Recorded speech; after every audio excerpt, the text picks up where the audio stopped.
Hello, subscribe করুন আমার YouTube channel Azad sir এবং বেল আইকনটি প্রেস করে দিন যাতে ভিডিও আপলোড করলে আপনি সবার আগে নোটিফাইড হন।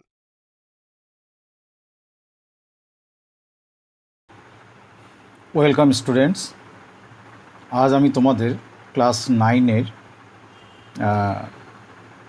19 নম্বর চ্যাপ্টার দেখো, স্ক্রিনে দেখতে পাচ্ছ স্থানাঙ্ক জ্যামিতি, সরলরেখার অন্তর্বিভক্ত ও বহির্বিভক্ত। তো এই চ্যাপ্টারের উপর আজকে তোমাদের অঙ্কগুলো আলোচনা করব।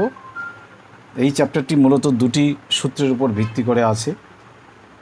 তো সেই সূত্র দুটি আমি সরাসরি তোমাদের মনে করিয়ে দিই। এতদিনে তোমরা হয়তো সূত্র শিখে গেছো, আর এখানে সূত্রের উপস্থাপনা কিভাবে এলো সেটা জানাটা খুব একটা জরুরি না, বা তার উপর স্ট্রেস দিয়ে সময় নষ্ট করবে না। তো আমি সরাসরি সূত্র দুটো কি সে দুটো বলে দিই, দিয়ে আমি এক্সারসাইজের অঙ্কগুলো আলোচনা করি, তাতে আমরা সময় বাঁচাতে পারবো। প্রথম হচ্ছে এই যে সূত্র আছে যে এ বিন্দু আর বি বিন্দু, দুটো বিন্দু আছে, তাকে যদি কোনো একটি বিন্দু m/n অনুপাতে বিভক্ত করে, সেই বিন্দুর স্থানাঙ্ক হচ্ছে এই ফর্মুলা। এই ফর্মুলাটি আমি একটু লিখে তোমাদের বলে দিই যাতে তোমরা এটা মনে রাখতে পারো। সেটি হলো, ধরে নাও এরকম এ একটি বিন্দু আছে আর এখানে বি একটি বিন্দু আছে। একে এইরকম একটি জায়গায় পি বলে একটি বিন্দু দিলাম, যেটি সরলরেখাটিতে 3:2 অনুপাতে ভাগ করেছে, অর্থাৎ এইদিকে 3 ভাগ আছে, এইদিকে 2 ভাগ আছে। তো সেটাই যদি 3:2 না হয়, যদি অজানা কোনো অনুপাতে বিভক্ত করে, ধরো m/n অনুপাতে বিভক্ত করেছে, অর্থাৎ পি বিন্দু এ বি সরলরেখাটিকে m/n অনুপাতে বিভক্ত করে থাকে, আর যেখানে এ বিন্দুর স্থানাঙ্ক হচ্ছে x1 y1 আর বি বিন্দুর স্থানাঙ্ক হলো x2 y2, তাহলে এই পি বিন্দুর স্থানাঙ্ক কত হবে? তো পি বিন্দুর স্থানাঙ্ক এর সূত্রটি হলো এরকম। আবারও বলছি, পি বিন্দুতে কিন্তু সরলরেখাটি m/n অনুপাতে বিভক্ত হয়েছে। কি অনুপাতে? m/n অনুপাতে। তোমাদের সূত্রটি মনে রাখার জন্য সামনে লিখে দিলাম। সেক্ষেত্রে সূত্রটি হবে mx2 plus nx1 by m plus n। এটা হলো কোনো বিন্দুর স্থানাঙ্ক, মানে প্রথমে তার একটা x স্থানাঙ্ক থাকে, তারপর একটা y স্থানাঙ্ক বলে। যেমন যদি কোনো বিন্দুকে আমি বলি যে 2,3, এটি হলো x স্থানাঙ্ক বা x কোঅর্ডিনেট, এটাকে y স্থানাঙ্ক বা y কোঅর্ডিনেট বলে। তাহলে এখানে x স্থানাঙ্ক হচ্ছে এই মানটি, আর y স্থানাঙ্কটা এইরকম my2 plus ny1 by m plus n। তাহলে সূত্রটি মনে রাখতে পারবে, mx2 plus nx1 by m plus n আর my2 plus ny1 by m plus n, এভাবে মনে রাখবে। এটি হলো যদি অন্তস্থভাবে এই বিন্দুটি m/n অনুপাতে বিভক্ত করে। তোমাদের 2:3 হতে পারে, 5:7 হতে পারে। তাহলে একটি অজানা অনুপাত আমি কি বলেছি, m/n অনুপাতে বিভক্ত হয়, তাহলে সেই পি বিন্দুর স্থানাঙ্ক হবে এটি। এবারে যদি এই পি বিন্দুটি বহিস্থভাবে বিভক্ত করে m/n অনুপাতে, বহিস্থভাবে কী জিনিসটি পরে বলছি, তখন পি বিন্দুর স্থানাঙ্ক হচ্ছে, সূত্রের সঙ্গে সম্পর্ক রেখে বলি তাতে তোমাদের সুবিধা হবে। ওই ঘুরে ফিরে একই রকম mx2, এবারে শুধু সাইনটা চেঞ্জ হবে, nx1 বাই m-n, আবার my2 minus ny1 by m-n। বিষয়টি ডিফারেন্সটা দেখে নাও। যখন এরকম পি বিন্দু অন্তস্থভাবে বিভক্ত করবে, তখন ফর্মুলার বেলা এখানে প্লাস, এখানে প্লাস, এখানে প্লাস, এখানে প্লাস, আর বহিস্থভাবে বিভক্ত করলে এই দুটো জায়গায় মাইনাস। এবার বহিস্থভাবে বিভক্ত বিষয়টি কি? ধরো এ বি এরকম একটি সরলরেখা আছে, এটি এ বিন্দু যার স্থানাঙ্ক x1 y1, এটি বি বিন্দু যার স্থানাঙ্ক x2 y2। আমি এই সরলরেখা বরাবর বাইরে একটি বিন্দু নিলাম পি, যেখানে এপি বাই বিপি এই অনুপাতটা হলো m/n, দ্যাট ইজ m/n, এটাকে বলা হয় বহিস্থভাবে বিভক্ত, অর্থাৎ পি বিন্দুটি এবি সরলরেখার বাইরে অবস্থান করে এবিকে m/n অনুপাতে বিভক্ত করে, এটাকে বলা হয় m/n অনুপাতে বিভক্ত করেছে। এটাকে বলা হয় কি, বহিস্থভাবে বিভক্ত করা। আমি আরেকবার বলে দিচ্ছি, যেখানে এপি, এই এ থেকে পি বাই মানে অনুপাত বিপি ইকুয়াল টু m/n অর্থাৎ m/n, তখন বলা হয় পি বিন্দুটি এবি রেখাংশকে m/n অনুপাতে বহিস্থভাবে বিভক্ত করেছে, এবং সেই ক্ষেত্রে পি বিন্দুর স্থানাঙ্ক এটি। তো এই স্থানাঙ্কের ফর্মুলাগুলোকে বলা হয় সেকশন ফর্মুলা। তো এখানে আরেকটি বিষয়, তোমাদের আরেকটি ছোট্ট ফর্মুলা আছে এর সঙ্গে সম্পর্ক রেখে, খুব সহজ মনে রাখা। ধরো এ বিন্দুর স্থানাঙ্ক x1 y1 আর বি বিন্দুর স্থানাঙ্ক x2 y2। এবার পি এমন এক জায়গায় অবস্থান করছে যেটি হচ্ছে এ বি এর মধ্যবিন্দু। তো এ বি এর যদি মধ্যবিন্দু হয় তাহলে কি হলো, 1:1 হলো।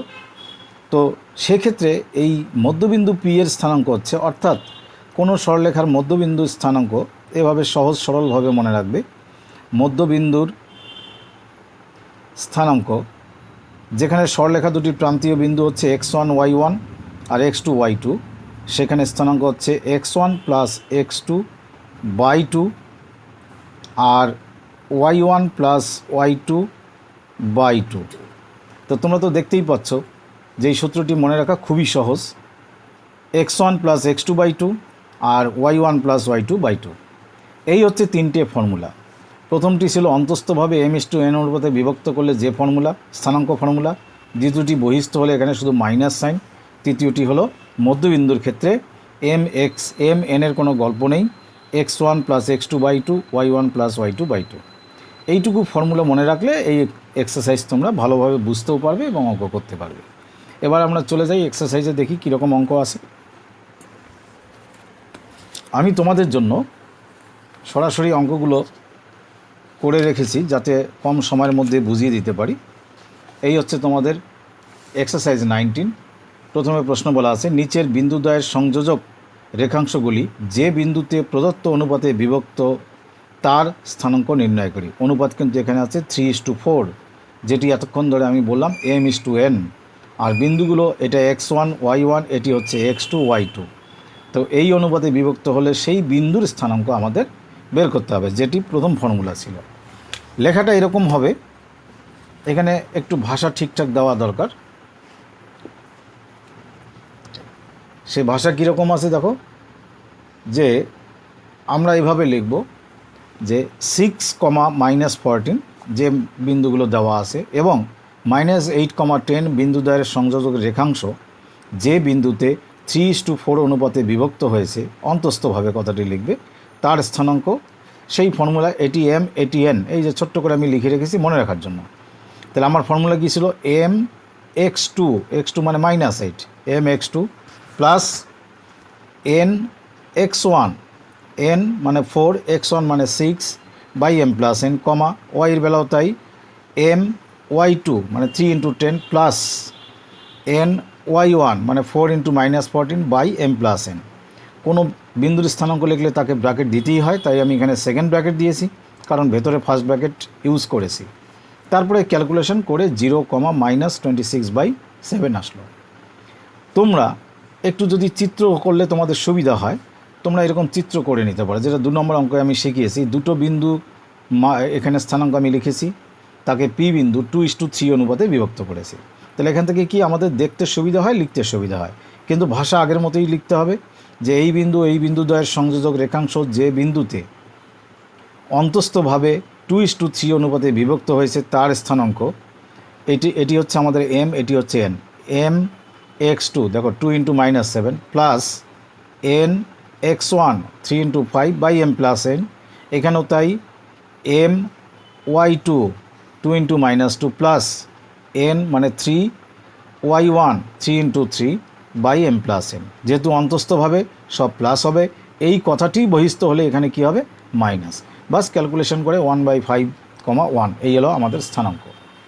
আর অলওয়েজ আমি বারবার বলি আমার ভিডিওতে যে উত্তরটাকে আন্ডারলাইন করবে, হাইলাইট করবে, আলাদা কালারে একটু হাইলাইট করার চেষ্টা করবে। এবার 1-এর যে বাকি দুটো অঙ্ক থাকলো, আমি বলবো যে তোমরা এইভাবে ফর্মুলা অ্যাপ্লাই করে নিজেরা করে নেবে।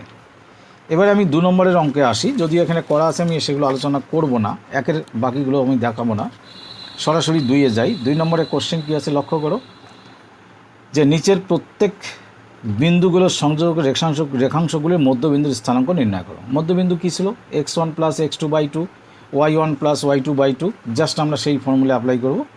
আমি কি লিখলাম এখানে লক্ষ্য করো, আমি বিন্দু দুটো লিখলাম, লিখে সরাসরি লিখলাম নির্ণয় মধ্যবিন্দুর স্থানাঙ্ক x1 প্লাস x2 5 প্লাস 3/2, কমা y1 plus y2 4 plus minus 4/2। যেহেতু আমি এখানে ফার্স্ট ব্র্যাকেট ইউজ করেছি তাই সেকেন্ড ব্র্যাকেট ইউজ করলাম, জাস্ট ক্যালকুলেশন 4,0। তো 2-এর বাকিগুলো এই ভাষা অ্যাপ্লাই করে করবে, নিচে করা আছে, আমি স্ক্রিনে দেখাচ্ছি, আলোচনা করে সময় নষ্ট করছি না।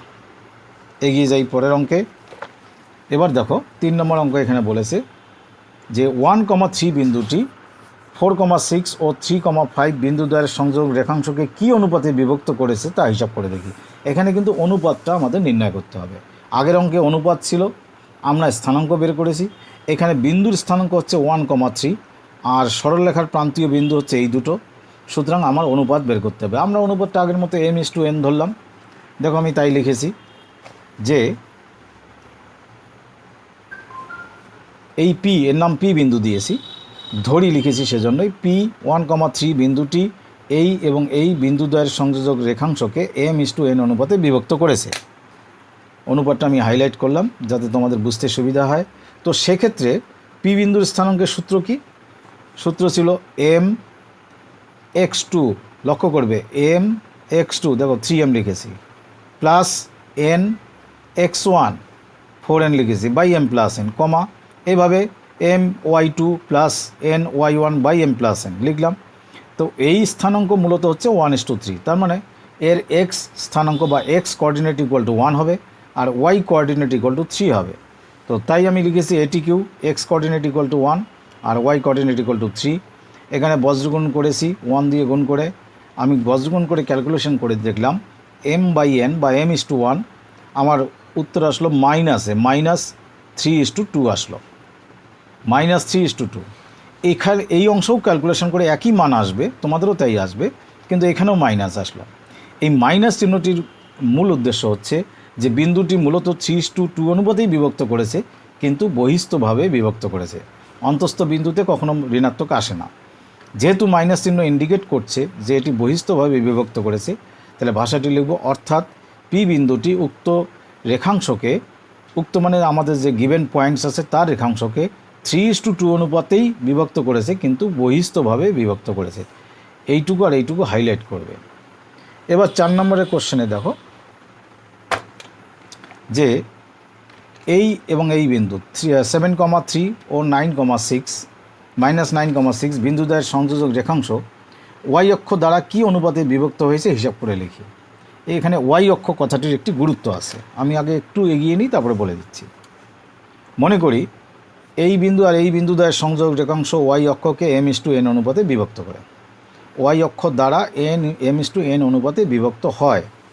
তাহলে ওয়াই অক্ষের উপর যে বিন্দুটি আছে তার স্থানাঙ্ক হবে কি? এই অনুপাত হিসাবে আমরা স্থানাঙ্ক লিখলাম, ঠিক ওই ফর্মুলা অ্যাপ্লাই করলাম, m(x2) plus n(x1)/m plus n, আবারও my2 6m ny1/m plus n। তো এখানে যে কথাটি আমি বলতে চেয়েছি যে ওয়াই অক্ষকে যখন কোনো সরলরেখা ছেদ করে সেই সরলরেখায় এক্স স্থানাঙ্ক বা এক্স কোঅর্ডিনেটের মান 0 হয়, সেটা তোমরা নিশ্চয়ই জানো। একটি উদাহরণ হিসেবে দেখাই, ধরো এটি হচ্ছে আমাদের গ্রাফের এক্স, এক্স ড্যাশ এক্স, আর এটি কি ওয়াই, ওয়াই ড্যাশ। তোমরা তো জানোই এইভাবে গ্রাফের অক্ষগুলি আমরা নির্দেশ করি। তো ধরো কোনো একটি সরলরেখা এই ওয়াই অক্ষকে ছেদ করলো, যদি আমরা গুণেও এখান থেকে গুণে দেখি এটি 5 ঘরে গিয়ে ছেদ করেছে, আমরা কেমন লিখি? বিন্দুটির মান 0,5, অর্থাৎ ওয়াই অক্ষের উপর যেখানেই ছেদ করুক সব জায়গায় বিন্দুতে এক্সের মান কী হবে? 0। অর্থাৎ ওয়াই অক্ষের উপর অবস্থিত যে কোনো বিন্দুর এক্স কোঅর্ডিনেট বা এক্স স্থানাঙ্কের মান 0। তো আমরা যেখানে বিন্দুর যে স্থানাঙ্ক বের করেছি তাই এটা হলো এক্স কোঅর্ডিনেট বা এক্সের মান, তাহলে এই মানটি কী হবে? 0। তাই আমি লিখেছি এটিকেও দিস ইকুয়াল টু 0, বিষয়টি মাথায় রাখবে। আর এখানে লিখেছি যেহেতু বিন্দুটি ওয়াই অক্ষের উপর অবস্থিত, বাস এখান থেকে 0 দিয়ে আমি সলভ করতে করতে বুঝলাম যে m/n, সলভটা তোমাদের স্ক্রিনেই আছে, এত ডিটেলস বলার দরকার পড়বে না, তোমরা ক্লাস 9-এর শেষ প্রান্তে পৌঁছে গেছো। তাহলে m/n বা m:9 আমার আসলো 7/9 মানে 7:9। তাহলে নির্ণেয় অনুপাত 7:9, অর্থাৎ ওই বিন্দুদ্বয়ের সংযোজক রেখাংশ y অক্ষের উপরিস্থ কোনো বিন্দু দ্বারা 7:9 অনুপাতে বিভক্ত হয়েছে। এবার চললাম আমরা 5 নম্বরে। 5 নম্বরে বলেছে যে প্রমাণ করি যে এইখানে এ বি সি ডি বিন্দু দেওয়া আছে, এই বিন্দুগুলি পরস্পর যুক্ত করলে একটি সামান্তরিক গঠিত হবে। দেখা যাক কিভাবে তোমরা বুঝতে পারো। এখানে মূল কথা একটি বলবো, সামান্তরিকের কর্ণদ্বয় পরস্পরকে সমদ্বিখণ্ডিত করে, অর্থাৎ তাদের কর্ণদ্বয়ের মধ্যবিন্দু একই বিন্দু নির্দেশ করবে, এটি মাথায় রাখবে। তো এখানে মোটামুটি একটি সামান্তরিকের চিত্র দিতে হবে। আমি এইটিকে এ বিন্দু দিলাম, এটি বি, এটি সি, এটি ডি, পাশে স্থানাঙ্ক লিখে নিলাম, আর তাদের কর্ণদ্বয় ছেদ করেছে ও বিন্দুতে। যেহেতু সামান্তরিক প্রমাণ করতে হবে, তো শুরুতেই আমরা সামান্তরিক অঙ্কন করে নিয়েছি। একটু ভাষা লিখলাম, ধরি ABCD চতুর্ভুজের, আমি তো আগে চতুর্ভুজ বলবো, পরে সামান্তরিকে তাকে প্রমাণ করব। বিন্দুগুলির স্থানাঙ্ক যথাক্রমে এই যা যা বিন্দু ছিল তাই। তাহলে AC এর মধ্যবিন্দু কি আমরা বের করে দেখি। AC এর মধ্যবিন্দুর ফর্মুলা কি, x1 + x2/2, x1 মানে 7 + 10/2, 7 + 10/2, আর y1 + y2/2, 3 + 12/2। তা আমরা দেখলাম 17/2 আর 15/2। এদিকে BDর মধ্যবিন্দু করে দেখছি আমরা, ওই একই বিন্দু নির্দেশ করছে 17/2 আর 15/2। তার মানে আমরা বুঝলাম যে ABCD চতুর্ভুজের কর্ণ দুটি একই বিন্দুতে সমদ্বিখণ্ডিত হয়েছে। তার মানে এটাই একমাত্র সম্ভব যখন ABCD একটি সামান্তরিক। তাই ভাষাটি লিখেছি, যেহেতু ABCD চতুর্ভুজের কর্ণ দুটি পরস্পরকে ও বিন্দুতে, একটি নির্দিষ্ট বিন্দু ও বিন্দুতে সমদ্বিখণ্ডিত করেছে, অতএব ABCD একটি সামান্তরিক। এই হচ্ছে 5 নম্বরের প্রমাণ। এবার পরের অঙ্কে আসছি। এবারে 6 নম্বরের কোশ্চেন দেখো, 4টি বিন্দু দেওয়া আছে দিয়ে একটি সামান্তরিক গঠিত হয়, কিন্তু সেই বিন্দুগুলোর মধ্যে একটি বিন্দু দেখো x, y আছে, তাদের মান নেই। অর্থাৎ এই x, y মূলত কি মান হবে সেটি আমাদের নির্ধারণ করতে হবে। এটি যে একটি সামান্তরিক গঠিত হয়েছে সেটি বলা আছে, অর্থাৎ এখানে চতুর্ভুজটির কর্ণ দুটির মধ্যবিন্দু একই বিন্দু নির্দেশ করবে। কারণ একটু আগে তো তোমরা শুনলে সামান্তরিকের কর্ণ দুটি পরস্পরকে সমদ্বিখণ্ডিত করে, অর্থাৎ একই বিন্দুতে ওরা সমান দুই ভাগে বিভক্ত হয়। তো আমি শুরু করছি, দেখো কীভাবে করেছি। আমি চতুর্ভুজ অঙ্কন করেছি, সেখানে চতুর্ভুজে বিন্দুগুলির স্থানাঙ্ক লিখেছি, সি বিন্দুতে ফেলেছি কি x, y বিন্দুতে। তো আমরা কি করব, মূলত AC এর মধ্যবিন্দুর স্থানাঙ্ক বের করব মধ্যবিন্দুর সূত্র দিয়ে, আর BD এর মধ্যবিন্দুর স্থানাঙ্ক বের করব। সেই দুটো স্থানাঙ্ক মূলত একই বিন্দু হবে, এটার উপর ভিত্তি করে অঙ্কটি কমপ্লিট করব। তো চিত্র থেকেই বলো, AC কর্ণের মধ্যবিন্দুর স্থানাঙ্ক কি হবে, 3 + x/2 আর 2 + y/2। আর BD কর্ণের মধ্যবিন্দুর স্থানাঙ্ক কী হবে, 6 + 6/2, আর এখানে কি আছে 3 + 5/2। অর্থাৎ আমরা দেখলাম যে 6, 4, আর আগের কর্ণের মধ্যবিন্দু দেখলাম এরকম, এখানে তো xy দিয়ে আসবে কারণ xy মান নেই। তো যেহেতু এটি একটি সামান্তরিক, তাহলে দুটি কর্ণের মধ্যবিন্দু আসলে একই বিন্দু, অর্থাৎ এই x স্থানাঙ্কর মান আর 6 সমান, আর এখানে y স্থানাঙ্কর মানটাই হবে 4। তাই আমি এটিকেও লিখেছি, প্রথম কর্ণের মধ্যবিন্দুর x স্থানাঙ্ক দ্বিতীয় কর্ণের x স্থানাঙ্কের সমান, অর্থাৎ এটি 6-এর সমান আর এটি হচ্ছে 4-এর সমান। করে এখানে ক্যালকুলেট করে পেলাম x এর মান 9, y এর মান 6। তো আমি যদি x এর মান এখানে 9 আর এখানে 6 পাই, তাহলে আমি x, y আসলে কি হবে 9,6। খুব সহজ ব্যাপার। তো এবার চলে আসি 7 নম্বরে, একটু অঙ্কটি বড় হবে। 7 না, 7 নম্বর না, তোমাদের বড় অঙ্ক পরে আছে, আমি দেখাচ্ছি।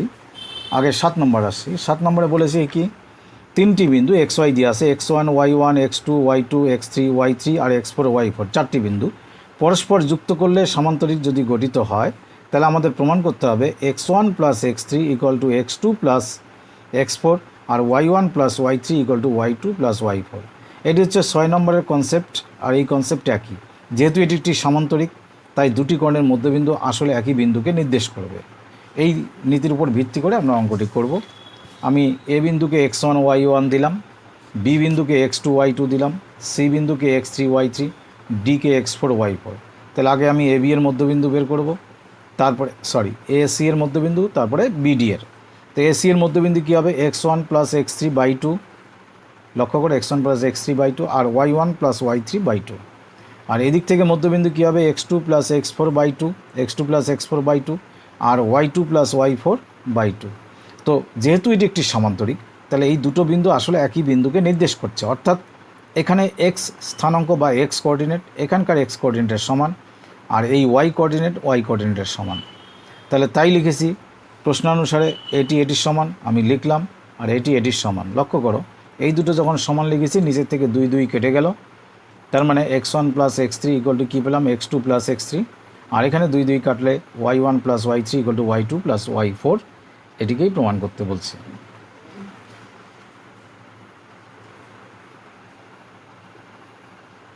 এটি 4 হবে, 3 লেখা হয়েছে, তোমরা একটু দেখে নিও, স্থানাঙ্ক দেখে নিও, তাহলে বুঝবে।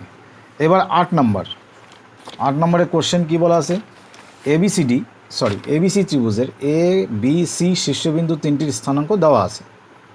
বলছে এডি মধ্যমার দৈর্ঘ্য নির্ণয় করি। ব্যাপারটি আমি চিত্র থেকে বলি যে এই যে এবিসি ত্রিভুজ আছে, এ এর স্থানাঙ্ক, বি এর স্থানাঙ্ক, সি এর স্থানাঙ্ক দেওয়া আছে। তাহলে আমার এডি মধ্যমার দৈর্ঘ্য বের করতে হবে। দৈর্ঘ্য কেমন করে বের করব, এই স্থানাঙ্ক আছে, তাহলে আমার ডি এর স্থানাঙ্ক লাগবে। এটি কিন্তু দেওয়া নেই, আমি নির্ণয় করেছি। কি করে করব, এডি মধ্যমা কথার অর্থ হচ্ছে যখন ডি হবে বিসি এর মধ্যবিন্দু, তাহলে আমরা মূলত প্রথমে ডি যে মধ্যবিন্দু তার স্থানাঙ্ক বের করব। তো ডি এর স্থানাঙ্ক কী হবে, ডি যেহেতু বিসি এর মধ্যবিন্দু, তাহলে স্থানাঙ্ক বের করার নিয়ম কি, x1 প্লাস x2/2, 1 প্লাস 5/2, আর y1 প্লাস y2/2 -1 প্লাস +1/2, মানে এটি 0 হবে, 3,0, তাই লিখে রেখেছি। তো এবার তো আমি চিত্রে আসো, এবার এর স্থানাঙ্ক আগের থেকে দেওয়া আছে, ডি এর স্থানাঙ্ক আমরা পেলাম। তাহলে এডি এর দৈর্ঘ্য কী, স্থানাঙ্ক জ্যামিতির প্রথম চ্যাপ্টারের কথা মনে করো, সেই দৈর্ঘ্যের সূত্র অনুযায়ী আমি লিখেছি। সূত্র ছিল এইরকম, তোমাদের x2 minus x1 whole square plus y2 minus y1 whole square. তাহলে আমি x2 মানে 3 ধরেছি, 3 মাইনাস -1 মানে +1, 3 + 1 হোল স্কোয়ার, আর y2 মানে এখানে 0 মাইনাস y1 মানে 3 হোল স্কোয়ার, 3 + 1 হোল স্কোয়ার মানে 16, আর এখানে মূলত তো -3, মাইনাসের হোল স্কোয়ার মানে প্লাস হয়, 3 3 যা 9, তো এই 25 5, এই হলো মধ্যমার দৈর্ঘ্য 5 একক। এবার চলে আসো 8 নম্বরে।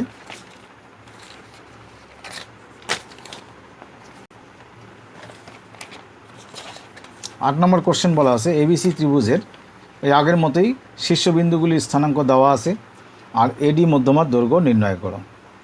তো এবিসি ত্রিভুজের এ বি সি শীর্ষবিন্দু তিনটির স্থানাঙ্ক এরকম দেওয়া আছে, এডি মধ্যমার দৈর্ঘ্য, 8 নম্বর তো হয়ে গেল। 9 নম্বরে আমি আসছি। একটি ত্রিভুজের শীর্ষবিন্দুগুলির স্থানাঙ্ক এইভাবে দেওয়া আছে, ত্রিভুজটির তিনটি মধ্যমার দৈর্ঘ্য নির্ণয় করি। আমি আগে একটি মধ্যমার দৈর্ঘ্য নির্ণয় দেখালাম, সুতরাং তিনটি মধ্যমার দৈর্ঘ্য তোমরা একটু বড় হবে, কিন্তু একই রকমভাবে তিনটি মধ্যমার দৈর্ঘ্য নির্ণয় করতে পারবে। তো এই যে চিত্রে দেখো, তাহলে আমরা প্রথমে কি করব, বি আর ডি এর মধ্যবিন্দু ডি বের করব, তারপরে এডি বের করব।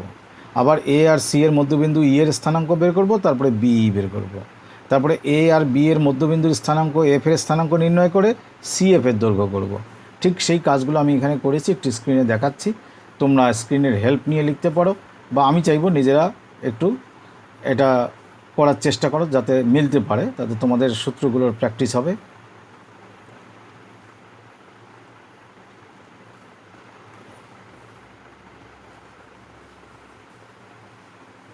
তাহলে তিনটি মধ্যমা রুট দিয়ে আসবে, সব যে রুটের মান পাবে এরকম কোনো কথা নয়।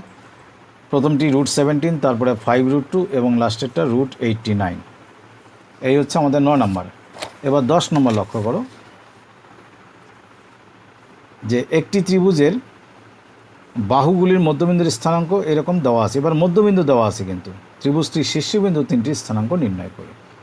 আমি যে কথাটি একটু আগে বলেছি যে একটি অঙ্ক অনেক বড় হবে, এটাই শুধু অঙ্কটি বড় হবে এমন কোনো বিষয় না। অর্থাৎ শীর্ষবিন্দুগুলো আমরা ধরে নেব, তার মধ্যবিন্দু এইগুলো দেওয়া আছে, সেখান থেকে ক্যালকুলেশন করে ওই শীর্ষবিন্দুর মানগুলো বের করব, স্থানাঙ্কের মানগুলো কীরকম লক্ষ্য করো।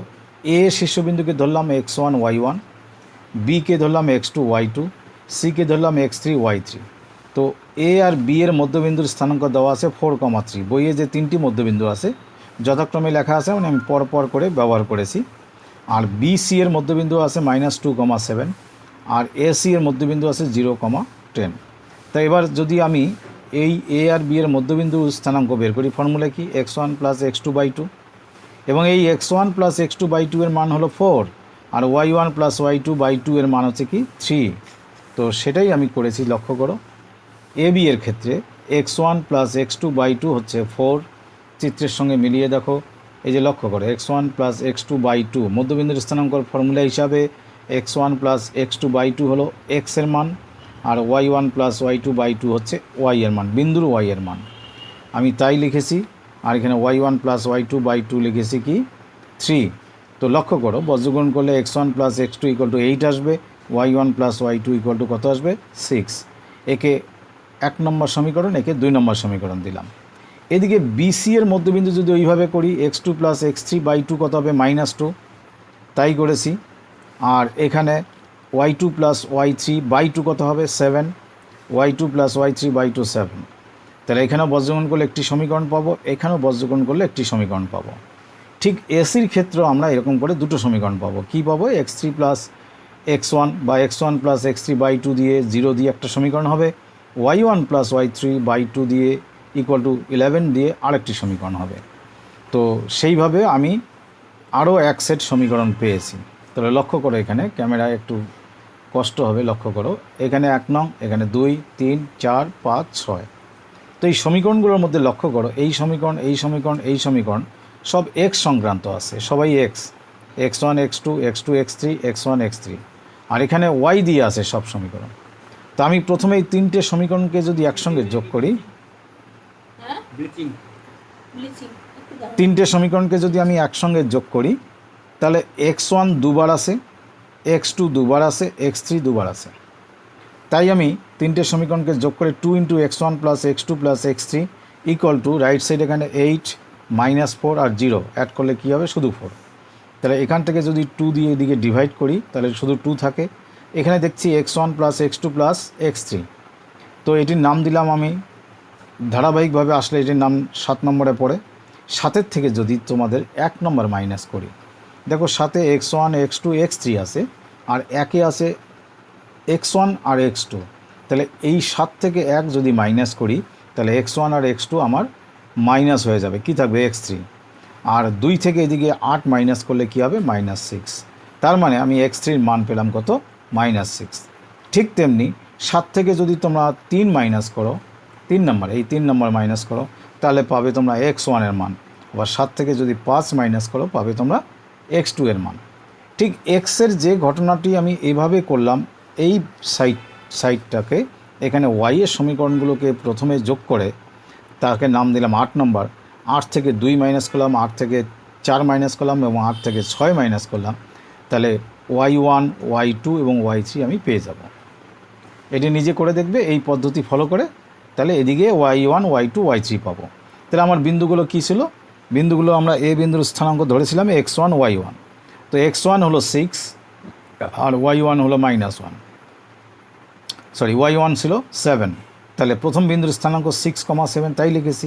দ্বিতীয় বিন্দু x2 হলো 2 আর y2 হচ্ছে -1, 2, -1। তৃতীয় বিন্দু x3 হলো -6 আর 15, এভাবে ব্র্যাকেট দিয়ে লিখবে। এই হলো তোমাদের 10 নম্বর। এবারে তোমাদের 11 নম্বর থেকে এমসিকিউ আসে, আর তোমাদের 12 নম্বরে আসে কিছু শর্ট কোশ্চেন এসএকিউ। তো আমার তো মনে হয় না যে এমসিকিউগুলো আবার তোমাদের বলার দরকার আছে। যারা আমার ভিডিও ফলো করো তারা এমসিকিউ কী করে সলভ করতে হয় তার পদ্ধতি আমি অনেকবার বলেছি। আমি এখানে এমসিকিউ সলভের পেজটা আমি তোমাদের দেখাচ্ছি, একটুখানি এমসিকিউ পার্টটা একটু দেখে নাও। আর আমি পরে বড় অঙ্কগুলো আলোচনার দরকার আছে, সেগুলোতে আমি আসছি। যেটা 2 মার্কসের থাকে, এমসিকিউতে 1 মার্কসের, আমি পরেরটায় আসছি। এই হচ্ছে 11-র 1। লেখার নিয়ম তো আমি বলেছি যে এমসিকিউ এর পেজ এভাবে করবে যে এই দিকে 70%, এইদিকে 20% বা 30% রাখবে। এটা হলো আনসার লেখার এরিয়া, এটা হলো রাফ কাজের এরিয়া। তো আমি 11-র 1 করে দিয়েছি, লক্ষ্য করো। 11-র 2 করে দিয়েছি, আশা করি বুঝবে জন্য এটা নিয়ে আর বেশি আলোচনায় যাচ্ছি না। 11-র 2 দেখলে 11-র 3। এখানে 11-র 4-এ আছে কোটি। কোটি কাকে বলে, ঘুষ কোটি কথাটির কনসেপ্ট যদি না থাকে, আমি তো ধরে নিচ্ছি তোমরা জানো। ধরো আমরা কোনো একটি বিন্দুর স্থানাঙ্ক বললাম 3, মনে করো -4। এই প্রথম বিন্দুটি যেটাকে এক্স স্থানাঙ্ক বা এক্স কোঅর্ডিনেট বলে, এরই আর এক নাম হলো ভুজ, আর এই ওয়াইয়ের মানটি কি বলা হয়, কোটি। তাহলে কোনো বিন্দুতে ভুজ বের করতে বলা মানে এক্সের মানটি বের করা, কোটি বের করতে বলা মানে ওয়াইয়ের মানটি বের করা। তো এখানে আমাদের কোটি বের করতে বলেছে, তো এই বিন্দুর আমরা ওয়াইয়ের পার্টটা আমরা এখানে বের করে দেখিয়েছি। এবং এই 11-5 তো একটু আগে একটা অঙ্ক হয়ে গেল, যে একটি বিন্দুর মান ছিল না, এটি সমান্তরিক বলা ছিল, ঠিক সেই অঙ্কটাই এখানে সংক্ষেপে করা আছে। এমসিকিউতে তোমাদের সংক্ষিপ্ত রাফ দেখাতে হবে এবং উত্তরটা ঠিকঠাক লিখতে হবে, এটি তো আমি বলেছি আগে, সুতরাং এই নিয়মটি তোমাদের পালন করতে হবে। আমি সেভাবেই করে দিয়েছি। এবার আমি আসছি 12 নম্বরে। 12 নম্বর সংক্ষিপ্ত উত্তর ভিত্তিক প্রশ্ন SAQ। তো এই কোশ্চেনগুলোর মান থাকে পরীক্ষায় 2 মার্কস, সুতরাং এখানে সংক্ষেপেই করব, কিন্তু ঠিকঠাক উত্তর লিখতে হবে। এটা এমসিকিউর মতো বক্স করে করব না। প্রথম কোশ্চেনটি আছে, একটি বৃত্তের কেন্দ্র সি, ব্যাস এবি, এ এবং সি বিন্দুর স্থানাঙ্ক দেওয়া আছে, বি বিন্দুর স্থানাঙ্ক নেই। দেখো চিত্রের সাহায্যে খুব তাড়াতাড়ি রিপ্রেজেন্ট করা যায় ভালো করে, তাই আমি করেছি। এ এর স্থানাঙ্ক লিখেছি, সি এর লিখেছি, বি এর নেই, আমি x, y ধরেছি। শুধু সংক্ষেপে আমরা এই কথাটি লিখবো, আর বেশি বর্ণনায় যাব না, যেহেতু এটি শর্ট কোশ্চেন। এটি হচ্ছে 12-1। তো এই দুটো বিন্দুর মধ্যবিন্দু নিশ্চয়ই সি, কারণ এটি বৃত্তের কেন্দ্র আর এটি হলো বৃত্তের ব্যাস। তার মানে কি x + 6/2 মানে কত হবে 5, আর y + -7/2 মানে কত হবে -2। ঠিক তাই লিখেছি, x + 6/2 মানে 5 ডিরেক্টলি, কারণ বি এবং এ এর মধ্যবিন্দুর স্থানাঙ্ক হলো সি, আর y + -7 অর্থাৎ -7 + y/2 হচ্ছে এই মানটি -2।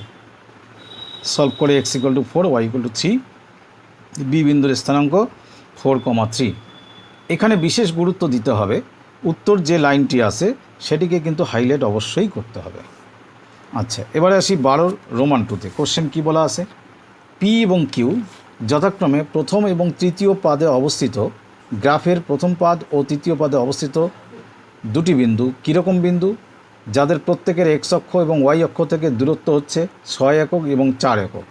এটি কিন্তু গ্রাফের সাহায্যে না বুঝলে অসুবিধা হবে, আমি গ্রাফের সাহায্যে একটু রিপ্রেজেন্ট করেছি।